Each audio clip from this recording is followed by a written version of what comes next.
एक मुनीर साहब से मंसूब है एक जुमला बहुत मज़े का ना, तो जिसके लिए कहा था उन्होंने, मैं उस हवाले से बात नहीं करूँगा।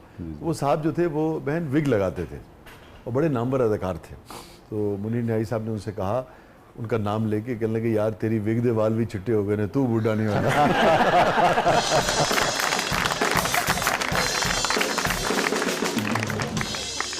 कैसा लगता है बाज़-औक़ात जब लोग कपल ज़िंदगी में सफ़र शुरू करते हैं तो अगेन जैसे बाज़-औक़ात बहुत जल्दी दुनियावी कामयाबियाँ मिल जाती हैं, तो सारी दुनियावी कामयाबी है ना, और बाज़-औक़ात देर से मिलती हैं। जब आप देर से मिलें अगर, या बहुत देर से मिले या थोड़ा देर से मिले, तो वो जो सफ़र का ये जो स्ट्रगल का पीरियड है, लाज़िम बात है कि लाइफ पार्टनर, फैमिली सब इकट्ठे गुजारती है। तो वो सफ़र कैसा था जब ये कहते थे कि नहीं मैं यही काम करूँगा और मुझे यही काम आता है और मैं इसमें ज़रूर एक दिन एक गैर मामूली इम्पैक्ट डालूंगा, मगर वो उसका नतीजा उस तरह से बरामद नहीं हो पा रहा था? जी बिल्कुल, ये मतलब जब स्टार्ट में हमारा निकाह हुआ था ना, तो मैं इनसे कहती थी कि आप जॉब कर लें। ये कहते थे कि नहीं, मैं जॉब वाला बंदा नहीं हूँ, मैं नहीं कर सकता जॉब। तो इन्होंने जॉब फिर भी इन्होंने की, मीन्स के मीडिया के हवाले से ये यूनिक में ड्रामा टीचर्स, ठीक है, मतलब यही करते रहे, बस यही करते रहे। इन्होंने यही किया और ये कहते थे कि एक दिन आएगा कि मैं मतलब ये मुझे कामयाबी मिलेगी और मैं मतलब बिल्कुल कामयाब होऊंगा। तो अल्हम्दुलिल्लाह अब ये वो टाइम आ गया है। इस टाइम के लिए हम लोगों ने बहुत इंतज़ार किया है और अल्हम्दुलिल्लाह। और अब कैसा लगता है? बहुत अच्छा लगता है, बहुत अच्छा, प्राउड फील होता है। और आप भी इस फखर में इनके साथ हैं, इनका हिस्सा हैं, तभी इनका ज़्यादा कंट्रीब्यूशन। आपको ज़्यादा कंट्रीब्यूशन? देखें, मेरा तो शौक था ना, तो मैं तो अगर सफ़र करता हूँ तो उनका इश्क अंग्रेजी वाला मोहब्बत थी ना।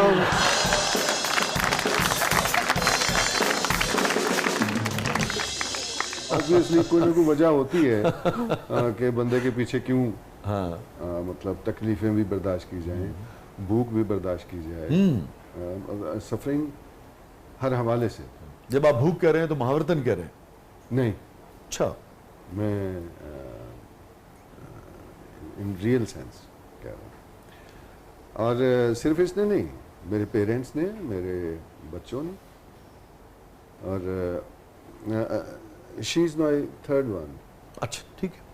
तो यानी कि आपकी तीसरी अहलिया? जी हाँ, ठीक है। तो इन्होंने लेकिन वन बाय वन, ठीक है, ओवरलैपिंग नहीं की। अच्छा, तो किसी वजह से वो दो रिश्ते नहीं रहे, हाँ, तो एक के साथ बन ना पाई, दूसरे का इंतकाल हो गया आफ्टर 22 ईयर्स। और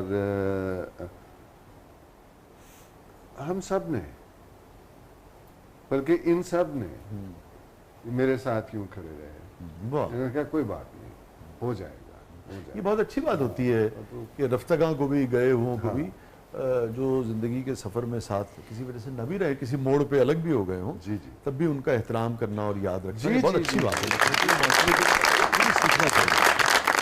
ज़रूरी नहीं है कि हर वो शख्स जो ज़िंदगी में पीछे रह गया या उस वक्त महफिल में मौजूद नहीं है उसके खिलाफ बात की जाए। नहीं नहीं, वो बिल्कुल भी नहीं। देखें, अब्बा जी तो खैर चले गए, अम्मी चली गई, मरहुमा जो मेरी जो बीवी थी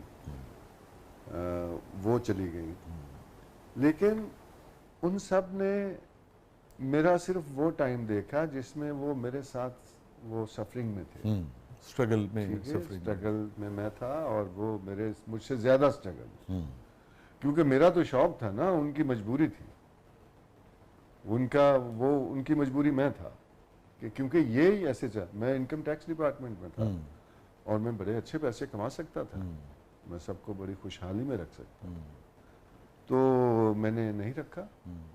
मैंने कहा नहीं, मैं उस काम के लिए पैदा नहीं हुआ। कोई भी शख्स जब दुनिया में आता है तो उसका कोई ना कोई मकसद होता है, खुदा फजूल काम तो करता नहीं है।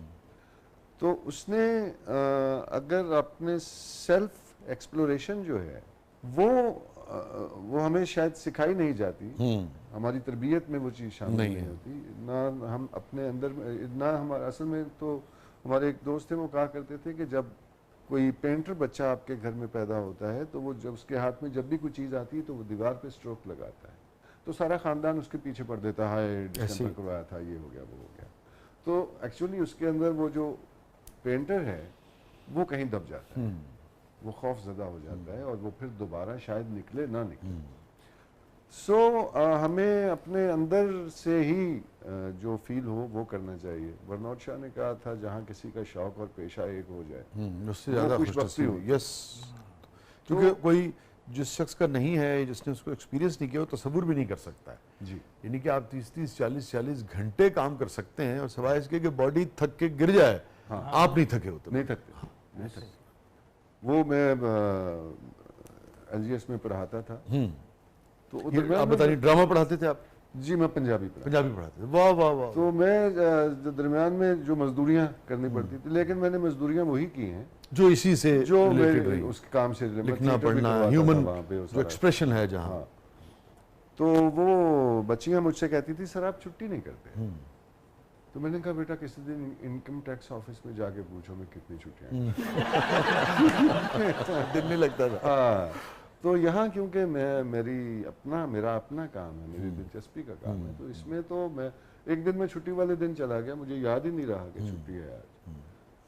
तो जाके मैं हैरान के स्कूल बंद क्यों पड़ा है।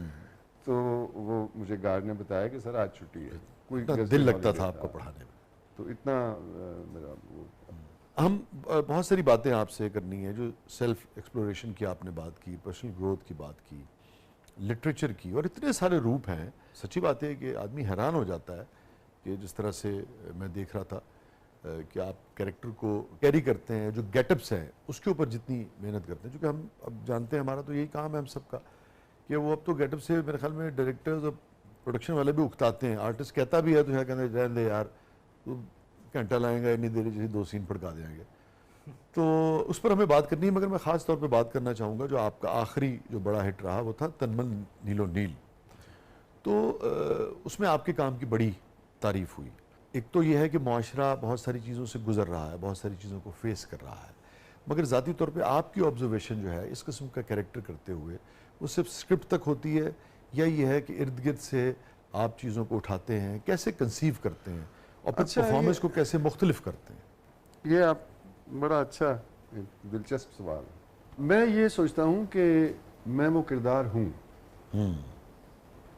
मैं उस किरदार को ओढ़ लेता हूँ या उसमें घुस जाता हूँ, कुछ इस तरह की चीज़ हो जाती है। कि आप देख लें कि मैं आज तक मैंने कभी ग्लिसरीन यूज़ नहीं की रोने के लिए। वाह। मैं रो पड़ता हूँ और सचमुच रो पड़ता हूँ, आंसुओं से रो पड़ता हूँ, बगैर कोई डायलॉग बोले, उस कैरेक्टर को फील करके उसे। देखें, आजकल मैं जो किरदार कर रहा हूँ, जैसे ज़र्द पत्तों का बन में बेटी का बाप है, उसमें भतीजी का ताया है और एक बिगड़े हुए बेटे का बाप है जिसका आप जिक्र कर रहे हैं, तनमन नीलो नील में।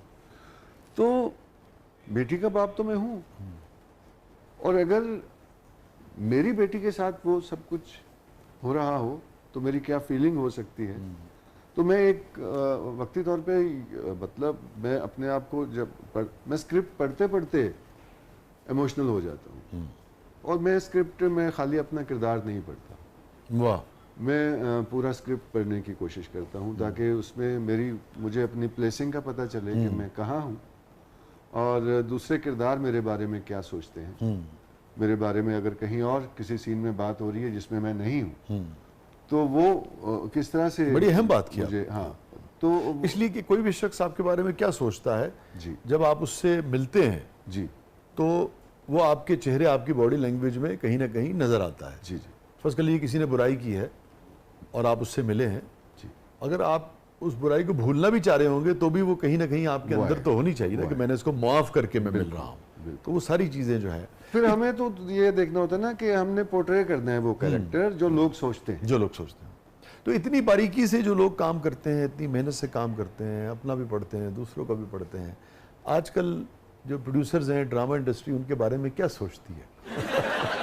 अच्छा, इत्तेफाक की बात है कि मैंने जितने लोगों के साथ काम किया, ये जब से मुझे ये मिला है एक breakthrough, breaking news green channel का एक ड्रामा था उससे